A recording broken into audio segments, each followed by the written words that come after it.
Xullas, kecha Instagram chizib kech uxladim va bugun soat 10 da turdim. Zo'rg'a choy poyimni ichib uylarni yig'ishtirdim va ota-onamni to'yligiga 18 yil bo'lgani esimga tushib qoldi. Va ularni xursand qilish niyatida men trend taqam edib, ota-onam uchun kurshkaga tort qilishga qaror qildim. Men barchali kurshkani zakaz qildim va shu kurshkaga tort qildim. Ichiga shokoladli biskvit, morojniy krem, banan, marina soldim. Men ota-onamning ismligini bosh harfini yozdim. Tortlarni muzlatgichga qo'ydim. Kechasi ota-onamga berib xursand qilaman degandim. Oradan 2 soat vaqt o'tib, muzlatgichni ochib qarasam, onam uchun qilingan tort yeyilgan. Bu aniq ukam Ibrohimbekning ishi bo'lsa kerak edi deb o'yladim. Sevadi deyish shirinliklarni.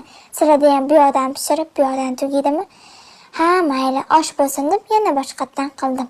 Ota-onamdan yaxshi ko'ruvchilar yuragini bosib